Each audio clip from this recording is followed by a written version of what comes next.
Hello ji, welcome in JMD Education and Information channel. Thanks for watching my videos. So today I am going to bring very important and awaiting chapter. Many people have called me कि sir voice वाला chapter करवा दीजिए। तो मैं थोड़ा busy था 12th English के कुछ चैप्टर्स को तैयार करने में। तो आज मुझे टाइम मिला है तो मैं आपके सामने ये लेके आ रहा हूँ वॉइस का चैप्टर। तो इस चैप्टर को मैं समझाऊँ, मैं एक बार क्लियर करना चाहता हूँ कि जो बुक्स के अंदर वॉइस का तरीका दिया होता है प्रैक्टिकल लाइफ से वो बिल्कुल अलग है। क्योंकि वहाँ पर आपको इस तरह से मिलेगा Ram is reading a book, और उसका पैसिव वॉइस आपको मिलेगा a book is being read by Ram. अब सवाल ये उठता है कि अगर मैं इसको समझने की कोशिश करूँ कि Ram is reading a book, Ram एक किताब पढ़ रहे हैं, और उसका पैसिव हमने क्या बनाया, a book is being read by Ram, एक किताब राम द्वारा पढ़ी जा रही है। But in practical life do we use such types of sentences in philosophical style कि अब माता जी द्वारा खाना बनाया जाएगा, अब पिताजी द्वारा ऑफिस जाया जा रहा है, अब मेरे द्वारा वॉइस सिखाई जा रही है। What nonsense. Generally we don't speak in this tone. ना हमें लिखते समय ये अच्छा लगेगा, ना बोलते समय लगेगा। तो इसका मतलब ये भी हुआ कि कहीं ना कहीं कोई ऐसी चीज छूट रही है जो वॉइस के जो एक्चुअल यूज था वो हमें कभी नहीं बताया गया, या बहुत कम लोगों को इसके बारे में पता है। क्योंकि ये तरीका तो हो ही नहीं सकता बात करने का। आप इस तरह से क्यों बात करते हैं? आप सीधा बोलते हैं मम्मी खाना बना रही है।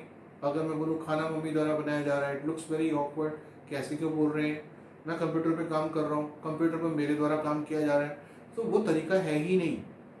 फिर भी लगभग हर क्लास के अंदर voice change into passive voice वो दे के वो इस तरह से दे देते हैं कि आई को बाई मी में लास्ट में लेके जाओ, यू को बाई यू लगा के, दे को बाई देम लगा के लास्ट में लेके जाओ, बीच में ये चेंजेस करो। नहीं, हमें उस तरह से वॉइस को नहीं सीखना। अगर एग्ज़ाम के हिसाब से वो ज़रूरी है तो उसके हिसाब से वो तरीका ठीक है, but day to day life में लॉजिकल वे में ये तरीका ठीक नहीं है। आपको मैं दूसरी तरह से समझाता हूँ। तो सबसे पहले एक्टिव और पैसिव, वॉइस के दो पार्ट हैं, एक्टिव और पैसिव। उसको समझते हैं कि क्या चीज़ है। एक्टिव स्टार्ट्स विद सब्जेक्ट, हर वो सेंटेंस जो सब्जेक्ट से शुरू हो रहा है उसको हम एक्टिव सेंटेंस कहते हैं। चुस्ती से बोला जाता है, सही तरीके से बोला जाता है और समझ में भी आता है। दूसरा है इट मे कम विद और विदाउट हेल्पिंग ऑफ। कुछ ऐसे सेंटेंसेस हैं, जैसे मैं बोलता हूँ Ram goes to school, Ram school जाता है। आई गो टू स्कूल, मैं स्कूल जाता हूँ। अब इस सेंटेंस में क्योंकि ये प्रेजेंट इंडेफिनिट का है और वहाँ पर हमें इज एम आर और ये सब नहीं लगाना चाहिए, रूल ही नहीं है उसके अंदर, कहीं रूल के अंदर है ही नहीं, तो हम कहाँ से, तो इसका मतलब बिना हेल्पिंग ऑफ के हो गया। फिर मैं बोलता हूँ Ram is watching A movie, अब यहाँ पर इज वॉचिंग यानी कि ये भी है एक्टिव सेंटेंस है। तो कहने का मतलब है कि एक्टिव सेंटेंस में हेल्पिंग ऑफ हो भी सकता है और नहीं भी हो सकता, डिपेंड करता है। पर पैसिव में ऐसा नहीं है, मैं भी उसके बारे में बताऊंगा। इसमें एक चीज़ और रहेगी, मैक्सिमम सेंटेंसेस आर एक्टिव। आप जितनी भी इंग्लिश अपनी लाइफ में यूज़ करते हैं, चाहे कम्युनिकेशन स्किल्स के लिए होती है, वो बोलने के लिए होती है, और चाहे वो राइटिंग के लिए होती है, समझ लीजिए कि 80-90% सेंटेंसेस जो आते हैं वो एक्टिव टोन में होते हैं। पर पैसिव का इस्तेमाल है। अगर मैंने 80-90 बोला, इसका मतलब 10-15%, 20% कसर बाकी है, तो उसके लिए फिर हमें पैसिव का टोन सीखना है। तो पैसिव की क्या स्पेशलिटी है? पहली चीज़ है स्टार्ट्स विद ऑब्जेक्ट। कोई भी सेंटेंस जो पैसिव टोन का होगा वो ऑब्जेक्ट से शुरू होगा। पर सवाल उठता है कि ऑब्जेक्ट से क्यों शुरू होगा। उसके लिए मैंने यहाँ लिखा व्हेन सब्जेक्ट इज अनअवेलेबल। कई बार हमें क्लियर नहीं होता कि इसका सब्जेक्ट कौन है, काम करने वाला कौन है, या अनइम्पॉर्टेंट, या हमें लगता है कि सब्जेक्ट इंपॉर्टेंट नहीं है, ऑब्जेक्ट से तब हम शुरू करते हैं। और नेक्स्ट है object is more important then we use it. ज़्यादा इंपॉर्टेंट लगे तब हम इसका इस्तेमाल करते हैं कि वाक्य की शुरुआत हम ऑब्जेक्ट से करें। पर ऐसे रेयर सेंटेंसेस होंगे, बहुत ज़्यादा नहीं होंगे। तो मैं कह सकता हूँ कि पैसिव वॉइस को यूज़ करना हमारी मजबूरी होनी चाहिए, हमारा शौक नहीं होना चाहिए कि हर सेंटेंस को हम घुमा घुमा के बोलें। मेरे द्वारा अब पुस्तक पढ़ी जाएगी, पिताजी द्वारा अब क्रांति पिक्चर देखी जाएगी, राम द्वारा अब भोजन किया जाएगा। हमें इस तरह से कहने की कोई ज़रूरत नहीं है, क्योंकि ये शौक नहीं है पैसिव वॉइस को यूज़ करना, ये हमारी मजबूरी है। मैं तो कई बार बच्चों को पढ़ाते समय कहता हूँ ये एक स्टेपनी की तरह से है, एमरजेंसी में हम इसको लगाते हैं।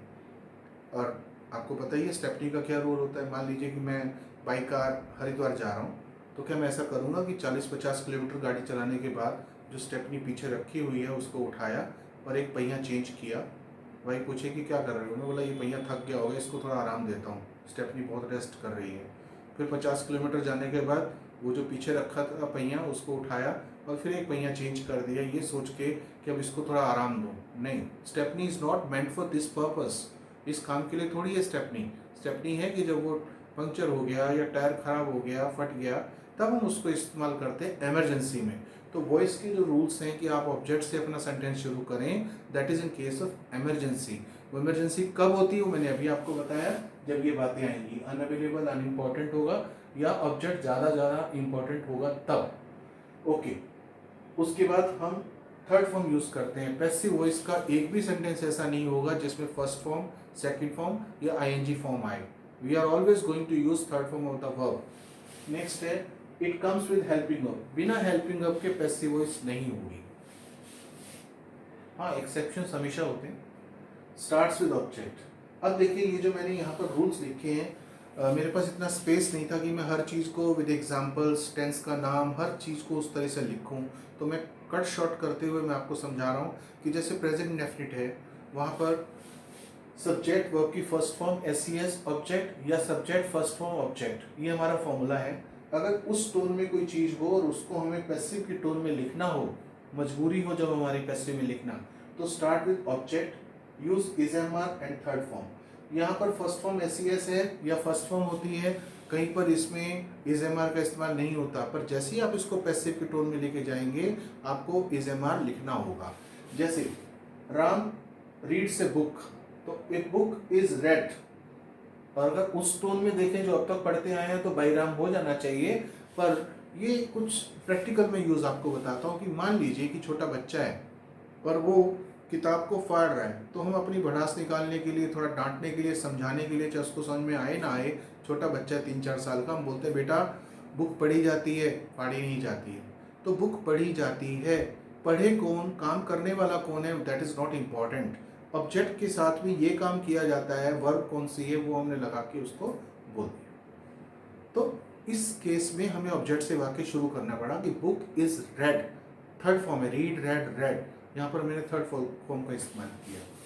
अब जैसे मेरे पास कोई आता है, बोला आप यहाँ इंग्लिश सिखाते हैं, मैं कहा हाँ हमारे यहाँ इंग्लिश सिखाई जाती है, क्योंकि इस समय मुझे ये ज़्यादा इंपॉर्टेंट नहीं लग रहा कि सिखाता कौन है, टीचर्स हायर किए वो सिखाते हैं, वाइफ सिखाती है या मैं सिखाता हूँ, that's not very important, but this place is meant for this purpose. इसके लिए मैंने बोला English is taught at this place. तो English is taught, teach, taught, taught, third form लगा के मैंने बोला। और अगर वैसे सिंपल बोलता तो मैं इंग्लिश सिखाता हूँ, I teach English, subject first form object. पर जब पैसिव में उसको बोला, क्योंकि मुझे जरूरी नहीं लग रहा कि मैं उसमें लगाऊं, subject is not important, object क्या है, इंग्लिश। यहाँ पर इंग्लिश एक सब्जेक्ट नहीं है, ऑब्जेक्ट है कि इंग्लिश इज टॉट। नेक्स्ट है past indefinite, subject second form, और जब इसको पैसिव टोन में लेके जाएंगे तो ऑब्जेक्ट वाज वर और third form, subject will first form, future indefinite, इधर जब लेके जाएंगे तो object will be third form, subject is am are first form ING object, ये प्रेजेंट कंटिन्यूअस है तो उसका हो जाएगा object is am are being third form. या बीइंग कहाँ से आ गया, लोग पूछते हैं बीइंग कैसे आ गया, क्योंकि यहाँ पर फर्स्ट फॉर्म आईएनजी है, तो आईएनजी को एकदम से हम ऐसे नहीं हटा सकते, और फर्स्ट फॉर्म की जगह में थर्ड फॉर्म लिखनी है, और थर्ड फॉर्म में आईएनजी कभी लगता नहीं है, इसीलिए उसको बी के साथ लगा के बीइंग बना दिया।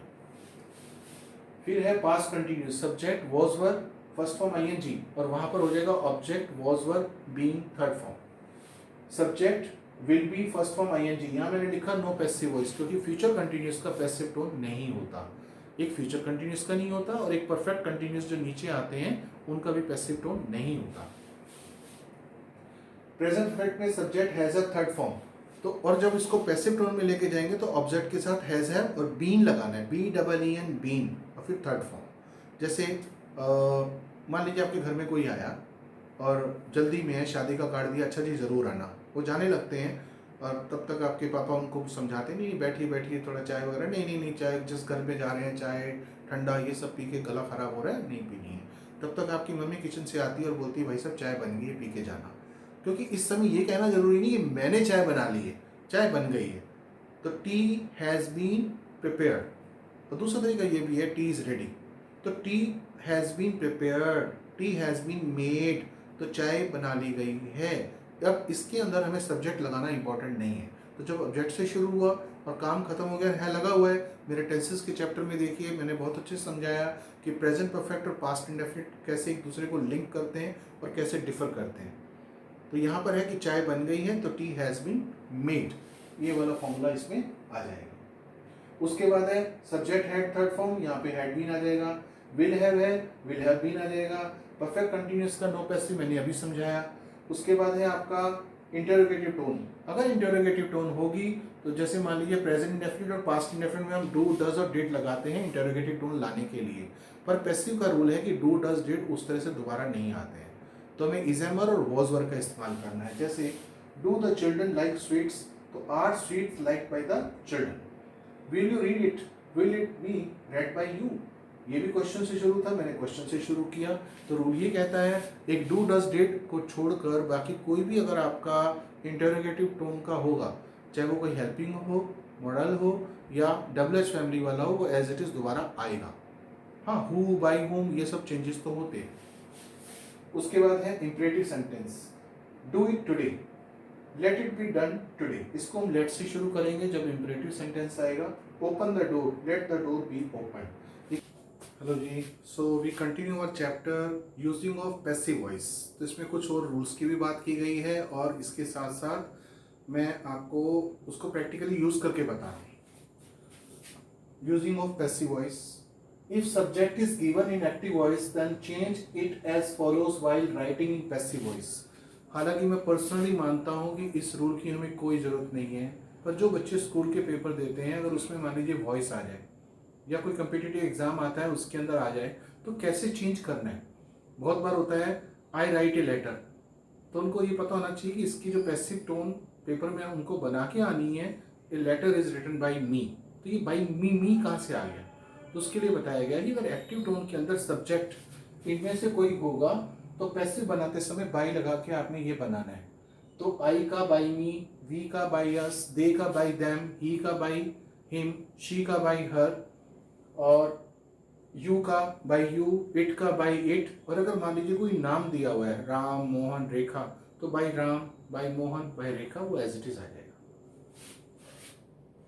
If modal is there then use be plus third form. अगर मान लीजिए एक्टिव के अंदर कहीं पर मॉडल का इस्तेमाल किया गया है, मॉडल्स आपको पता है can, could, me, might, should, ये सब, तो अगर ये किसी सेंटेंस में आ रहे हैं तो जब आप उनको पैसिव में कन्वर्ट कर रहे हैं तो वो मॉडल सेम यूज करना है और साथ में बी और थर्ड फॉर्म भी लगानी है। जैसे I can do it, it can be done by me. Radha should do it, it should be done by Radha, ऐसे होते हैं। उसके बाद है ignore someone, somebody in passive voice.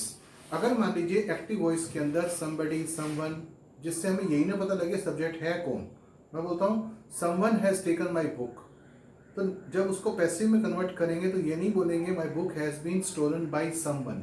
जब वहीं समवन है, हमें क्लियर ही नहीं है सब्जेक्ट कौन है, तो दोबारा से मेंशन करने की कोई ज़रूरत नहीं है।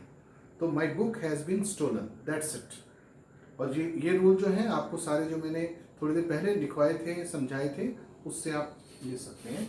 अब एग्जामिनेशन के हिसाब से मैंने कुछ एग्जाम्पल्स लिए हैं, हालांकि मैं पर्सनली इसको सही नहीं मानता हूँ कि ये तरीका ठीक नहीं है। ये जो नीचे लिखा है ये सही है और ये एग्जाम के हिसाब से तो सही है, पर प्रैक्टिकल लाइफ में हम इसका इस्तेमाल नहीं करते हैं। जैसे आई कैन डू इट, तो यहाँ पर आई सब्जेक्ट है, कैन एक मॉडल है और इट जो है ऑब्जेक्ट है। और जैसे कि मैंने अभी बताया था कि पैसिव बनाते समय ऑब्जेक्ट को शुरू में लेके आएंगे, तो इट स्टार्टिंग में आया, मॉडल कैन दोबारा आ गया और साथ में बी लगाना है। अभी मैंने बताया कोई भी मॉडल होगा तो साथ में बी लग जाएगा। Do, did, done third form और आई का बाई मी लास्ट में आ गया। तो हर बार जब एक्टिव वॉइस बी हो और पैसिव में कन्वर्ट करने के लिए कहा जाए तो तरीका यही वाला रहेगा। जो चार्ट अभी थोड़ी देर पहले मैंने बनवाया था उसको फॉलो करना है, प्लस जो रूल्स अभी बताए हैं उनको फॉलो करना है। नेक्स्ट है राजेश वॉचेस ए मूवी। ये प्रेजेंट इंडेफिनिट टेंस है कि राजेश एक पिक्चर देखता है, तो a movie is watched by Rajesh. तो यहाँ पर ए मूवी एक ऑब्जेक्ट है और जैसे कि मैंने बताया कि पैसिव वॉइस की शुरुआत ऑब्जेक्ट से होती है, तो ये स्टार्टिंग में आ जाएगा। और एक चीज़ मैंने और भी बताई थी कि प्रेजेंट इंडेफिनिट में हम सब्जेक्ट वर्ब की फर्स्ट फॉर्म एस या सब्जेक्ट फर्स्ट फॉर्म ऑब्जेक्ट ये यूज़ करते हैं, उसमें कहीं पे भी इज एम आर नहीं होता। पर पैसिव वॉइस के अंदर बिना हेल्पिंग वर्ब का हम पैसिव वॉइस नहीं बना सकते, ये भी मैंने बताया था। तो इस वजह से इज एम आर दोबारा यूज होगा। तो a movie is watched by Rajesh, name है तो बाई नेम सेम आ जाएगा दोबारा। अब चलते हैं प्रैक्टिकल लाइफ के ऊपर कि जब एक्चुअल यूज वॉइस का कैसे हम करते हैं। पहला सेंटेंस है हमारे स्कूल में स्पोर्ट्स डे मनाया जाएगा। अब देखा जाए तो यहाँ पर सब्जेक्ट हमें तो पता है कि कौन मनाएगा, बच्चे मनाएंगे, मैनेजमेंट, स्कूल प्रिंसिपल, चेयरमैन, जो भी है।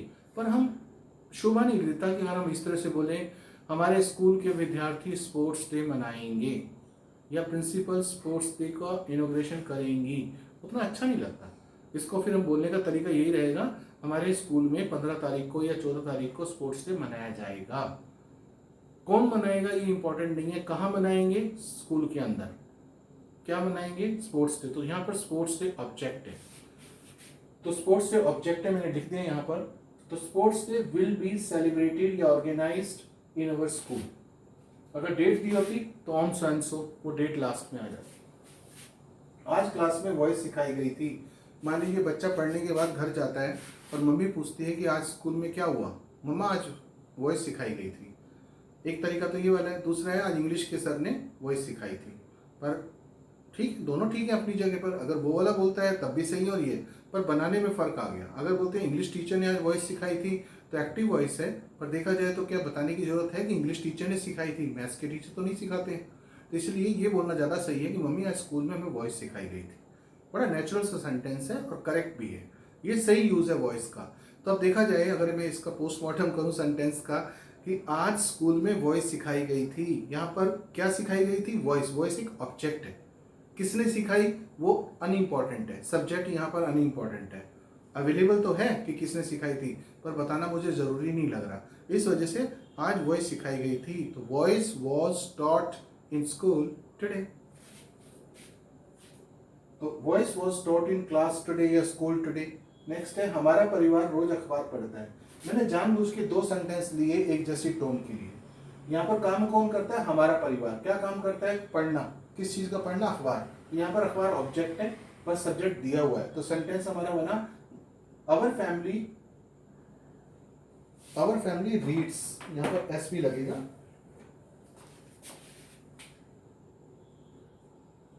Our family reads a newspaper daily. यहाँ पर फैमिली जो है वो थर्ड पर्सन सिंगुलर है, और जब ही शी इट सिंगुलर नेम होगा तो एस सी एस भी लगेगा फर्स्ट फॉर्म के साथ प्रेजेंट डेफिनेट में। तो our family reads a newspaper daily. अगर इसी बात को मैं ऐसे बोलता हमारे परिवार में अखबार रोज पढ़ा जाता है, मान लीजिए 2-4 लोग आपस में बात कर रहे हैं, कोई बोलता है हमारे यहाँ तो अखबार आता ही नहीं, दूसरा बोला आता है पढ़ा रहता है, तीसरा बोलता नहीं भाई हमारे यहाँ तो, हमारे परिवार में तो अखबार रोज पढ़ा जाता है बिना नागा, यानी कि without fail we read it. पर इसको टोन कैसे बोला कि अखबार रोज पढ़ा जाता है, इंडिविजुअली कौन पढ़ता है उसको बताने की जरूरत नहीं है, तो ये पैसिव टोन हो गया। तो newspaper is red daily in our family. अब मैंने एस नहीं लगाया, क्यों नहीं लगाया, दिखने में READ पर बोलने में रीड रेड रेड, और यहाँ पर पैसिव टोन है तो थर्ड फॉर्म है, इस वजह से एस नहीं लगा, क्योंकि थर्ड फॉर्म में SES नहीं आता। सबसे पहले पानी उबाला जाना चाहिए। मान लीजिए किसी को आप रेसिपी बता रहे हैं या इंस्ट्रक्शंस दे रहे हैं कि पहले पता है, पहले पानी को अच्छे से उबाला जाता है, फिर इसमें ये डाला जाता है, फिर ये होता है, फिर वो होता है। तो उसके अंदर कौन उबाले पानी, मम्मी उबाले, बहन उबाले, आदमी उबाले, भाई उबाले, that's not important. Door of the action is not that important, but object के ऊपर क्या काम किया जाता है, पानी के ऊपर उबालने का काम किया जाता है, तो पानी उबाला जाता है। This is in present indefinite tense, but subject is not important, subject is not given, इसलिए इसको पैसिव में बनाएंगे। यहाँ पर पानी ऑब्जेक्ट है। तो first of all water should be boiled, उबाला जाना चाहिए। मैंने एक मॉडल का ले लिया कि शुड लगा के बी लगा के थर्ड फॉर्म लगाइए, तो आप देख सकते हैं first of all water should be boiled. तो आई होप कि अब आपको पहले से ज़्यादा क्लियर हो गया होगा वॉइस का चैप्टर। Thank you.